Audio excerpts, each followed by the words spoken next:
Ok, bom dia a todos.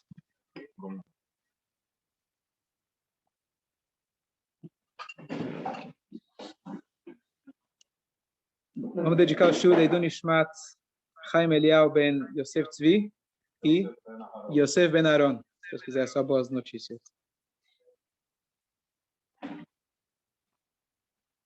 Está aqui com o eco. Vou deixar mais longe aqui, só para não pegar o eco. Ok, a gente começou há um tempo atrás. Vamos mais longe. Faz o seguinte. Se alguém... Você pode admitir as pessoas que vão entrando? O meu celular não está pegando direito, então só deixa ele virado. Se eu deixar ele perto, vai dar eco aqui. Então só deixa ele virado para você, a hora que entrar mais alguém, você admite. Certo? Obrigado. Aparece aqui. Hã? Aparece aqui. Aparece. Então, há um tempo atrás, a gente começou um shiur, um ciclo que chama Um Dia Iluminado. E a ideia é a gente pegar um dia judaico. Qual que são todas as sugestões, regras, leis, costumes, propostas que a Torá dá para a gente, dentro já da rotina diária, de como a gente seguindo o que a Torá fala para a gente no dia a dia, a gente pode realmente, se concentrando, ter um dia completamente diferente. Então, a gente começou falando de que quando a pessoa acorda, a primeira coisa que a pessoa fala é cala a boca, certo? Você quer continuar dormindo mais um pouco? Então, mas depois você manda calar a boca, essa hora que você vai levantar, você fala Modeani. A gente explicou o que significa o Modeani, você começar o dia agradecendo. Você começa falando Modé, agradeço, depois vem o Ani. Normalmente as pessoas primeiro pensam no eu. Eu estou cansado, eu quero dormir, eu quero ficar mais na cama, eu não aguento. Então, a primeira coisa a gente começa agradecendo. Se a gente começa o dia agradecendo, o dia já começa completamente diferente. Vamos agora passar para a segunda parte. A gente explicou que depois que a pessoa faz o Modeani, faz o Netilat Yadayim do lado da cama é o ideal. Lembra, a gente explicou? Estavam aqui. E depois a pessoa vai e faz a sua higiene pessoal. Isso aqui não é apenas uma questão de higiene, como todo ser humano, mas isso é um serviço a Deus. Lavar a cara, lavar a boca, ir fazer as necessidades. Isso é uma limpeza física, mas essencial para que a gente possa começar a rezar. Se a pessoa não lavou a boca, ele não pode falar o nome de Deus. Se a pessoa está com vontade de ir ao banheiro, ele não pode rezar. A reza da pessoa, ou se ele vai fazer a reza com vontade de ir ao banheiro, número 1, ele não vai se concentrar. Número 2, é extremamente nocivo à saúde da pessoa. E número 3, dependendo do nível, a pessoa tem que voltar e rezar, porque a sua reza é chamada abominação. Obrigado. Abominação perante Deus. Só para a gente ter uma ideia. Então, as questões fisiológicas, a Torá coloca para a gente também como prioridade. E não é só uma questão, tenho cuidar do meu corpo, depois vou cuidar da minha alma. Não, cuidar do seu corpo é cuidar da sua alma. Aqui uma coisa interessante, eu vi há um tempo atrás, eu sempre me perguntei duas coisas. Por que a Hashem fez de tal forma que a gente precisa dormir tantas horas por dia? Tantas horas. Por que a gente não poderia recarregar em 1 hora? O dia tem 24. O Rambam, ele sugere que a gente durma 1/3 das 24. O ideal seria dormir 8 horas por dia. A pergunta é, por que tantas horas? 1/3 do dia dormindo? Comendo. Se a pessoa come de maneira saudável, quantas horas você demora para comer? Um sanduíche, engole 2 minutos, 3 minutos, 1 hora, 1h30, 2? Por que o sono demora tanto tempo para a gente recuperar? A máquina que a Hashem criou do nosso corpo, por que demora tanto? Pergunta número 1. Número 2, que eu sempre tinha, por que a Hashem fez que a gente precisa ir ao banheiro? Qual que é o objetivo espiritual disso? Tanto se você for pensar de maneira religiosa, no banheiro você não pode estudar a Torá, você não pode pensar em nada elevado, é um lugar que você está preso. Por que a Hashem fez de tal forma que você precisa fazer necessidades? Alguma ideia? Limpeza. Ok? Não, tudo bem, mas a Hashem poderia ter feito de tal forma que você ingere, como era o maná, certo? A pessoa ingeria, não tinha resíduo, era exatamente a comida que ele precisava, e pronto. Por que a Hashem fez dessa forma? Será que a gente tem que se preocupar com o corpo também? Para forçar a gente a se preocupar com o corpo, ok, tá certo? Às vezes o cara não dorme por 3 dias, mas quando a pessoa precisa ir no banheiro, vai no banheiro, né? Não tem como. Ok, tá bom. O que mais? O que significa ir ao banheiro? O que significa dormir? Olha que coisa interessante. Ir ao banheiro, isso na verdade é a filtragem de tudo aquilo que a gente comeu, certo? Aquilo que a gente ingeriu para dar força para o nosso corpo é o filtro natural, que se o corpo está saudável, ele está filtrando e jogando para fora aquilo que não serve. Isso é tão importante na nossa vida, de maneira psicológica, de maneira emocional. tudo aquilo que a gente absorve durante o dia, as pessoas que a gente encontra, as coisas que acontecem, a gente tem que saber filtrar. Se tudo que acontece você absorve para dentro, você vai explodir, você não vai aguentar. Você tem que saber filtrar aquilo que é para você absorver e é saudável, e aqueles comentários que são, né, você pode deixar de lado, aquelas experiências que não foram boas, etc. Você tem que saber filtrar. Então, Hashem já colocou, porque o corpo e a alma é como um quebra-cabeça. O corpo e a alma, eles se encaixam direitinho. A alma, que a gente sabe, quando a pessoa é viva, a alma, ela está dentro do corpo. O que muda quando a pessoa falece? A alma continua existindo. Um exemplo importante, a gente vai falar isso daqui a pouco sobre Elokai na Shama. As pessoas perguntam, será que existe vida após... Não existe essa pergunta. Vida após a morte. Não. O judaísmo não acredita em vida após a morte. Rabino, você está brincando comigo? Eu pensei que tinha mundo vindouro. Você está falando que não tem vida após a morte? Não existe vida após a morte. Porque aquilo que é vivo vai continuar vivo. E aquilo que é morto vai continuar morto. O corpo nunca teve vida própria. A alma nunca foi limitada a uma vida corpórea. Então, depois que a pessoa falece, depois dos 120, é igual uma geladeira. Quando você compra a geladeira, de repente, você tira ela da tomada. O que aconteceu? Morreu? Para onde foi a energia? Para onde foi a eletricidade? Não sei, para o mesmo lugar que ela estava antes de eu ligar a geladeira. A geladeira, na hora que eu conectei, ela simplesmente foi um vínculo para ela poder usar da eletricidade que já existia, já tinha sido gerada. Você criou um aparelho para que ela possa absorver e usufruir daquela eletricidade. Quando você desliga, a geladeira nunca foi viva. A geladeira não morreu. Quem morreu? A eletricidade? Morreu? Não. Ninguém morreu. Então, aquilo que nunca foi vivo voltou para onde era, e aquilo que sempre foi vivo continuou vivo. Então, por isso não tem vida após a morte. Certo? Claro, a gente usa esse termo, vida após a morte, significa que depois que a pessoa falece. Mas, na verdade, a Neshama volta para o mesmo lugar onde ela estava. E o corpo, ele volta de onde ele veio. Ele veio do pó, ele vai para o pó. Fala. Está admitindo as pessoas aí, Denis? O que aparece. Ninguém pediu? Tá, fala. Pode falar. Só um segundo. Se puderem desligar o microfone, agradeço. Daqui a pouco eu... Elvio, se puder desligar o microfone, agradeço.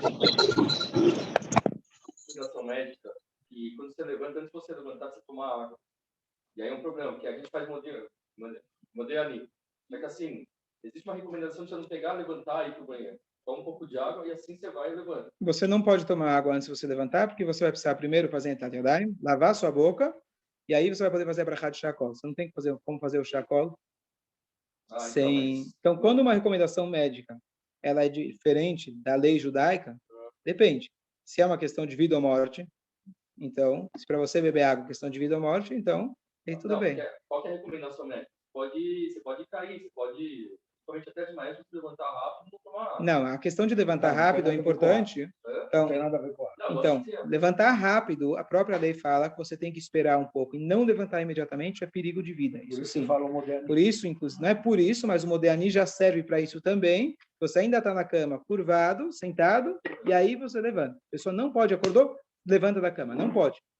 Tá? Agora, a questão de tomar água, certo não, a lei judaica fala, você tem que primeiro lavar a sua boca antes de qualquer brachá. A única exceção é no jejum. No jejum você não lava a boca. No Yom Kippur, Tisha B'Av, os demais jejuns, é a única exceção que você está proibido de lavar a boca e você vai rezar mesmo sem ter lavado a boca. Caso contrário, é interessante que quando termina o Yom Kippur, o pessoal vai com pressa, mas a primeira coisa que você deve fazer antes de comer é lavar a mão completa, que a gente não lava no Yom Kippur, e lavar a boca.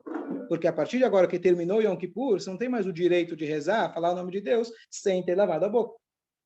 Entendeu? Então, isso é essencial. Então, coloca um copo de água. Logo depois que você faz o Modeani, etc., lava a boca, aí você faz o chacol. Alguém tinha uma dúvida aqui? Bom, então, voltando, depois que a pessoa acorda, ela vai fazer Netat Yadayim, vai fazer as suas necessidades, voltando à pergunta, por que a pessoa, então, precisa ir ao banheiro? Então, é a ideia que a Hashem colocou o corpo e a alma, que eles funcionam em sincronia.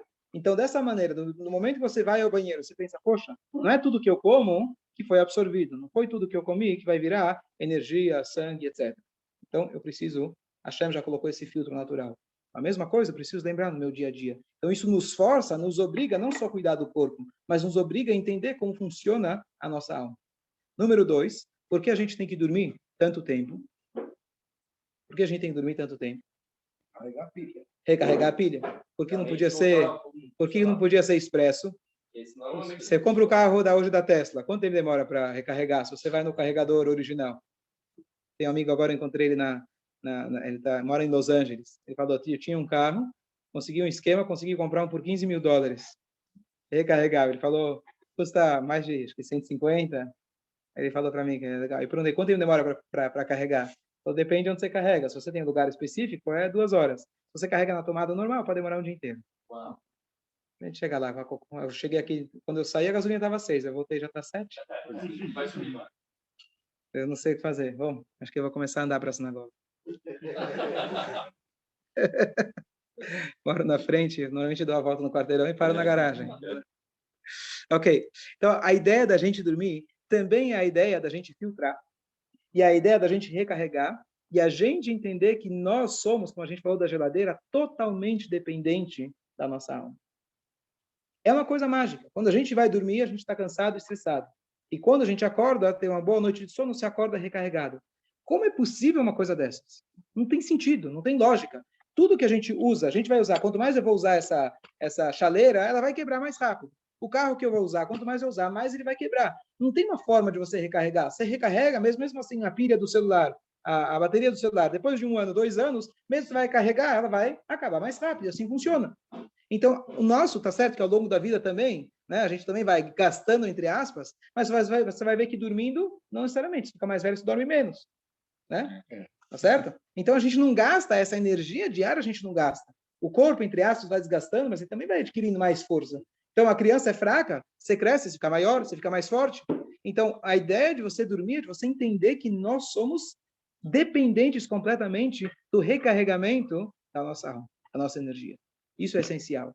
E mais uma coisa super interessante, quando eu vi isso, eu achei uma coisa revolucionária, muito interessante, os sonhos. Né? Isso é freudiano. O que são os sonhos?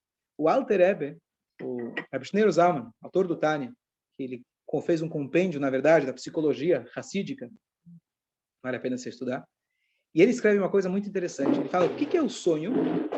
Então, vou usar minhas palavras. Da mesma maneira que a digestão, ela, na verdade, é o filtro daquilo que a gente comeu, o sonho é a digestão daquilo que é das emoções e pensamentos que a gente teve durante o dia. E olha que interessante. A gente, às vezes, tem um pesadelo. Esse pesadelo é uma coisa ruim, né? A coisa não é agradável. Mas o pesadelo, na verdade, ele tem um efeito muito bom. Que ele é, na verdade, como uma pessoa tem uma diarreia. É ruim. Mas quer dizer que você comeu alguma coisa ruim, que não te fez mal, mas quando você foi, se aliviou, ufa, agora Baruch Hashem, estou pronto, estou zerado. Quando a pessoa tem um pesadelo, é muito ruim na hora. Mas quando a pessoa acorda e percebe que aquilo se transformou apenas em imaginação, aquilo se transformou em sonho e não foi algo real, a pessoa consegue um alívio grande. Então, o sonho, na verdade, é uma proteção. Não é apenas um reflexo daquilo que você pensou durante o dia, que isso é real. Mas o reflexo, quando ele passa para a fantasia, confirma que ele, de repente, deu uma aliviada. Aquilo que eu estava com medo que ia acontecer, e eu sonhei que aconteceu, de repente, aquilo se aliviou, aconteceu, pronto, mas era só uma imaginação. Olha que interessante. Confirma? Confirma. Então, tem um pouco a ver também o pesadelo, no caso, com se a pessoa está com bactéria. Tem muitas causas, tá certo? Fisiológicas, espirituais, pensamentos, desejos, estão inclusive muito ligados com o inconsciente, não somente aquilo que você pensou durante o dia, mas aquilo que você às vezes deseja, certo? Lá no seu íntimo, você nem sabe de forma consciente, ele aparece na forma de sonho, muitas vezes. Tem muitas causas, mas a ideia é, o sonho, ele está filtrando. Tanto é que quando a pessoa se dorme pesado, você tem mais sonhos. Quer dizer, sempre está sonhando, mas você lembra melhor do sonho. Quando você dorme, descansa bem, puxa, consegui sonhar. A pessoa que não dorme direito, né, mal consegue sonhar, tá certo? Mal lembra o sonho. A ideia do sonho é um filtro. Então, de novo, a mesma ideia de que quando a gente dorme, é o filtro de que tua alma sobe lá, ela refresca, não só teu corpo ele se revigora, mas a tua alma se revigora. Ela volta, o sono é 1/60 do contrário da vida. 1/60 do contrário da vida. A tua alma, parte dela sobe para a sua origem. ela lá em cima vai receber nova força de Deus. Se a pessoa se ocupou com coisas positivas durante o dia, lá em cima ela vai lá para os quartos, para os aposentos, que vai recarregar mais positiva, mais energia positiva. Por isso é importante, antes de dormir, ler uma coisa que vai inspirar você, ler, fazer o Shema Israel. Essas coisas vão te direcionar, que a tua alma, durante a noite, ela vai para os lugares onde vai te acordar com mais vigor, com mais coisas positivas. E quando você acorda, você está revigorado. Então, a ideia, as duas questões fisiológicas que a gente é tão dependente delas, que é alimentar, ir ao banheiro, dormir, isso tudo está ligado com os nossos filtros. Então, se a gente parar e pensar, durante o dia, a mesma coisa, eu tenho que fazer a mesma coisa com tudo aquilo que eu absorvi durante o dia. Chego em casa, né, tinha um rabino muito conhecido, muito bonito, ele chegava em casa, e antes de chegar em casa, ele ajeitava a gravata e colocava o chapéu bonito, paletó, e o aluno dele perguntou, mas rabino, normalmente é o contrário. O cara, quando sai de casa, ele se ajeita no espelho do elevador, né? Vai se apresentar para os clientes. E agora você, quando vai entrar em casa, você se arruma? Ele falou, não. O que acontece é que está escrito que quando o homem e a mulher, eles se entendem, não brigam, tem paz, Deus vive naquela casa. Eu te garanto, ele falou que eu nunca discuti com a minha esposa. Então, na minha casa, Deus está presente. Então, antes de eu entrar, eu me arrumo. Tá certo? Então, o contrário de que a gente pensa, de que para o mundo lá fora eu me apresento tudo maravilhoso, e para casa eu trago todos os meus suras e conto para a família e desabafo em cima de todo mundo, é o contrário. Eu tenho que entender que antes de ir para casa, eu passo na sinagoga, como um bolo, escuto um shiur, faz minha, faz arbit, para chegar em casa filtrado.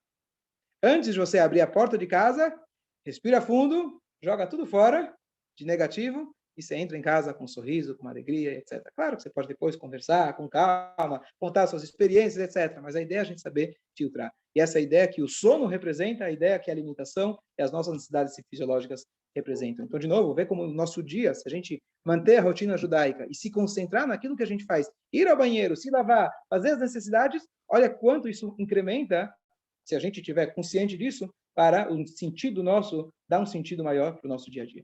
Dúvidas? Sim.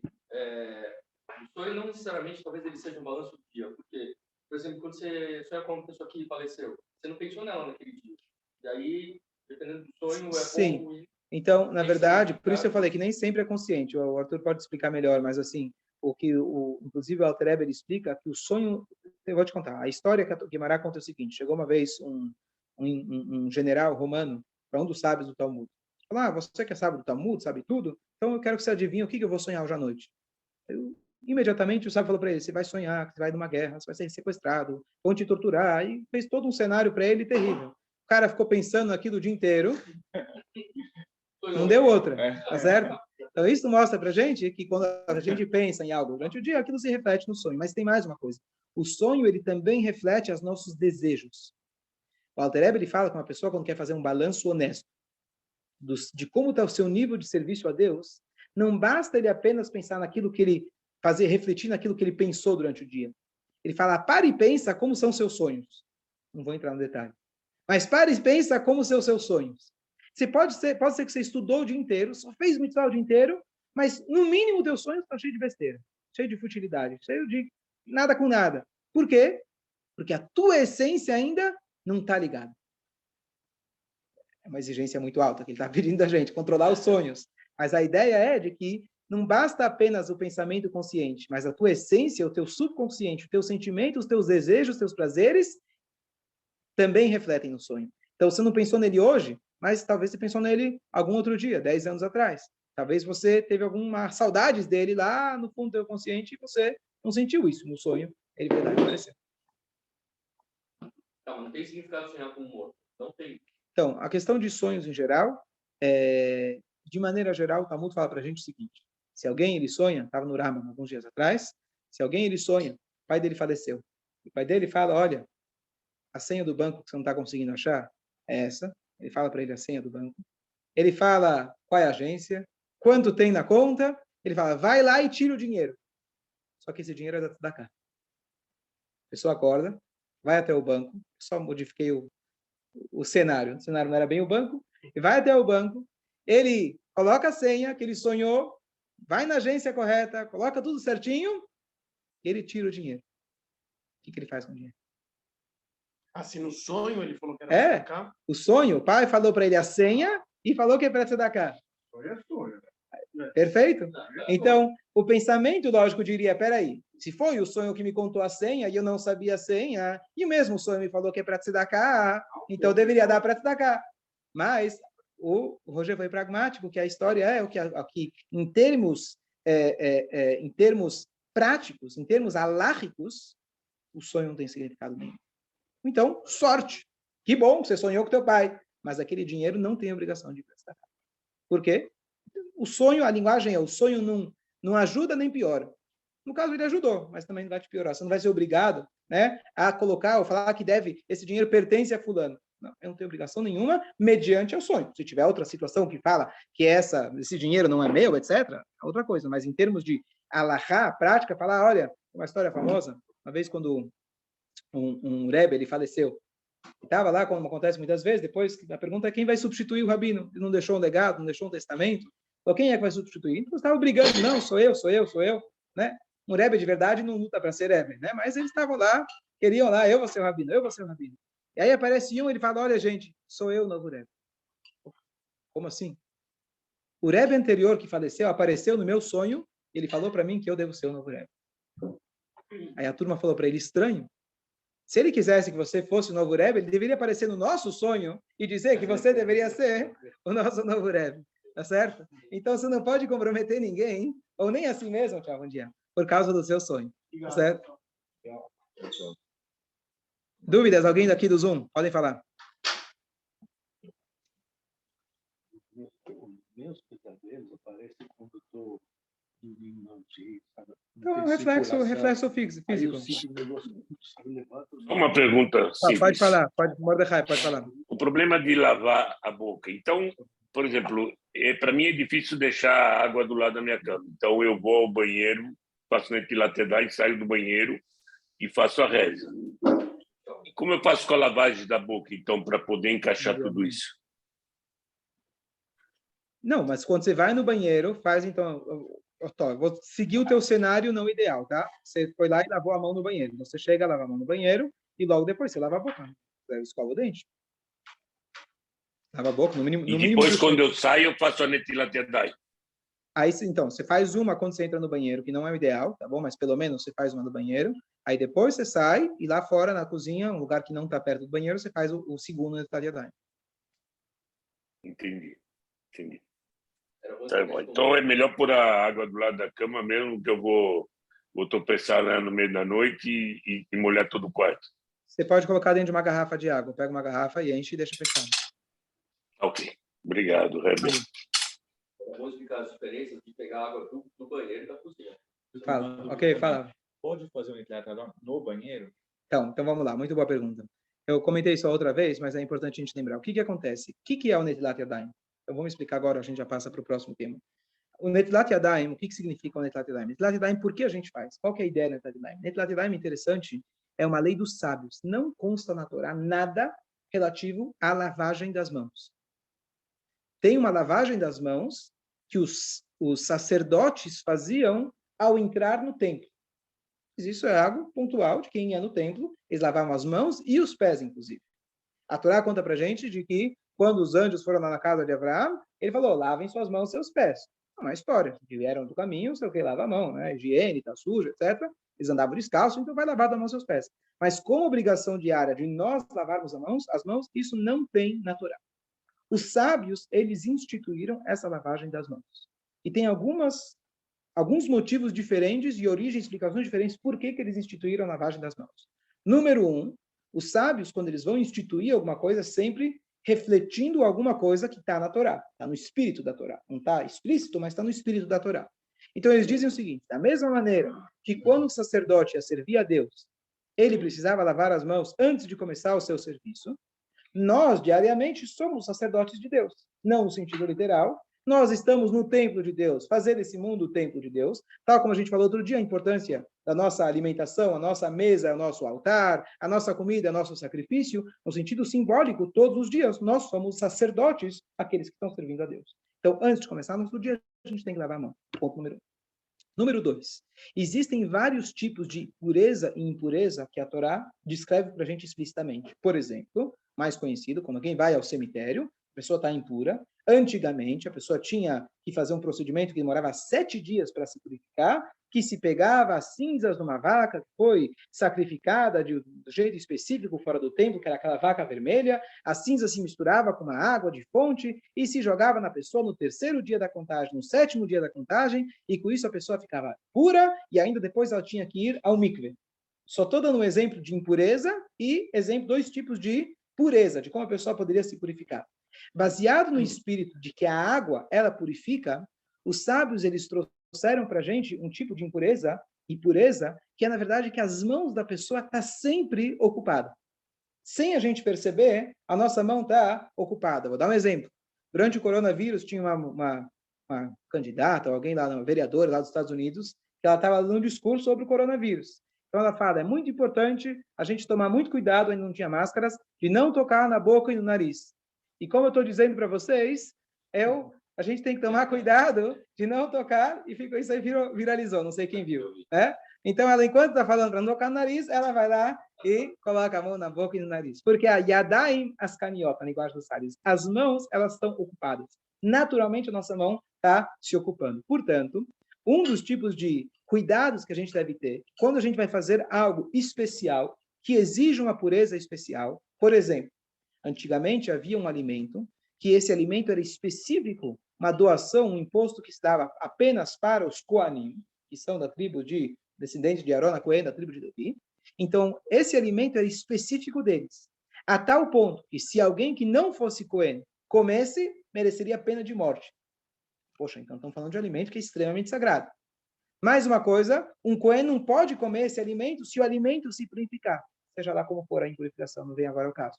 Então, os sábios falaram, olha, já que tua mão está sempre ocupada, tocando em todo tipo de lugar, antes de você comer trumá, que se chama, você tem que lavar as suas mãos. Então, mais um motivo para lavar as mãos. No caso deles era para comer trumá, depois os sábios expandiram isso e falaram, sempre que você vai comer o pão. Porque o trumá muitas vezes era em formato de pão. As pessoas ganhavam trigo, grão e etc. e faziam disso um pão, uma massa. Então, sempre que a gente vai comer pão, a gente lava as mãos em lembrança a essa ideia da trumá e também em preparo, curiosamente, para que assim que Mashiach chegar, os Kohanim já vão estar com a prática já no dia a dia deles para lavar as mãos e sequer no dia que ele chegar não vai ter a dúvida de que talvez ele não vai estar pronto para comer a trumá, então por isso tem que fazer Netlat Yadayim. Então uma coisa interessante, toda vez que a gente lava a mão, lembrar de que, poxa, estou lavando a mão, Mashiach vai chegar. Isso para lavar para o pão. Interessante, né? Então isso se expandiu para tudo. Então, quando eu acordo, também tem uma lavagem. Por quê? Mais dois motivos. Então a gente falou. Quando a pessoa está iniciando o seu dia tal como os sacerdotes. 2, a mão está sempre ocupada, por isso os sábios eles falaram que a pessoa precisa estar lavando a mão antes de comer o pão. Agora, mais uma coisa. Já que a mão está sempre ocupada, existe uma regra, isso é super difícil se acostumar, mas depois se acostuma a vir rotina. Uma das coisas, falando aqui do dia judaico, a gente não deve tocar com as nossas mãos nas partes que a roupa cobre, antes de fazer uma bênção, antes de rezar, antes de colocar o tefilim. Se eu, por exemplo, vou lá, coloco minha mão embaixo da minha blusa para me coçar, ou coloco a mão no meu sapato, por exemplo, ou eu vou coçar meus pés, eu vou lá, etc., eu tenho que fazer Netlat Yadayim para continuar estudando Torá ou para continuar rezar. Porque essas partes elas estão cobertas. E hoje em dia fica fácil da gente entender isso, a questão de higiene pessoal, etc., para a gente é mais fácil da gente entender. Mas vai falar isso 1000 anos atrás, né? Um pouco parece absurdo, mas hoje a gente já fica mais fácil da gente associar essa ideia. Mas aqui não estamos falando apenas da sujeira física, né? A pessoa fala, às vezes eu chego para a pessoa, depois do Kiddush, no Shabbat, falo, agora a gente vai lavar a mão. Não, Rabino, obrigado, eu acabei de lavar minha mão, já passei sabão. Não é essa a lavagem. Não é a lavagem de tirar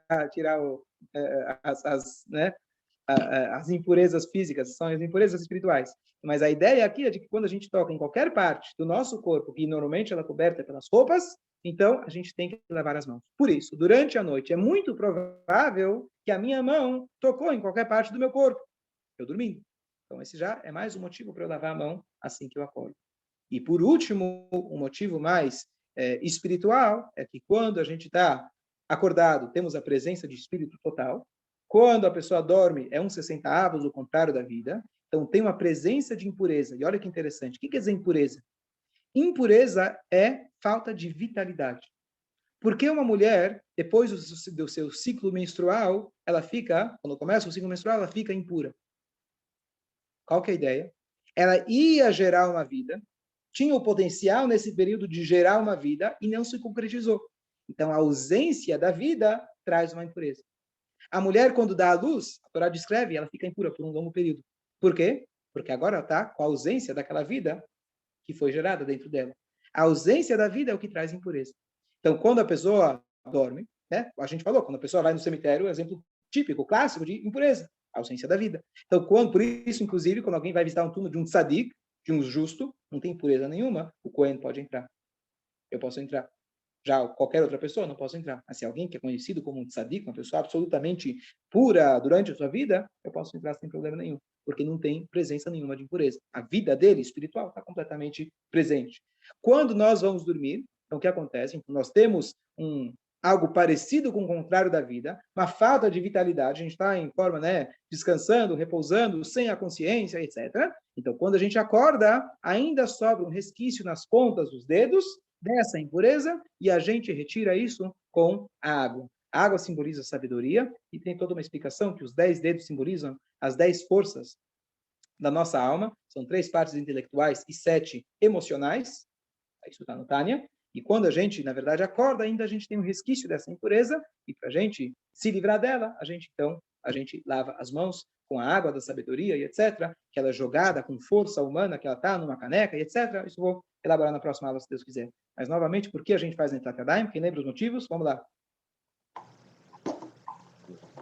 Tirar as impurezas. Agora que a gente dormiu. Vai. Por quê? Por que a gente faz Netilat Yadayim? Repete. Vamos, quem acompanhou? Vai. Acabei de falar. O Cohen, ele começa o dia lavando a mão. A gente lava a mão. O outro era terumá, que os sábios falaram que a mão eventualmente não está limpa, não está pura para poder comer a terumá, tá certo? Então, e a tua mão eventualmente tocou nas partes cobertas do corpo. Então, falamos 4 ou 5 motivos aqui para a gente lavar a mão de manhã. Isso, de novo, meditando sobre toda essa ideia de lavar a mão, e que a gente falou de dormir, e de fazer as necessidades fisiológicas, a ideia de lavar a mão é entender que nós estamos agora prestes a começar um dia de sentido, um dia de pureza. O que eu estou fazendo é filtrando. Eu estou limpando as minhas mãos para começar um dia. Poxa, se eu estou puro, né? Às vezes acontece, eu lembro uma vez, minha filha se machucou. Ela abriu o queixo. Levei ela no hospital, não sei o quê, e aí precisavam dar a anestesia diretamente aqui no queixo. Imagina, uma criança tinha 4, 5 anos. E aí, ela já estava toda coberta, com toda aquela limpeza, etc. E aí eu estava do lado do médico, eu quis ajudar, fui lá e segurei ela para eles poderem fazer. Aí ficou bravo, né? Era o anestesista. Então, você tocou nela, tem que limpar tudo de novo. Né? Eu não tinha consciência de... Então, e aí eu precisei me afastar, e chegaram as enfermeiras com luva e com máscara e não sei o quê, com avental, não pode ter tocado em nada, porque realmente, né, tinha uma parte aberta do corpo que poderia entrar qualquer bactéria, Deus nos livre. Então, depois você prepara, certo? O paciente está todo preparado, já está de uniforme, já está de luva, já foi, como chama?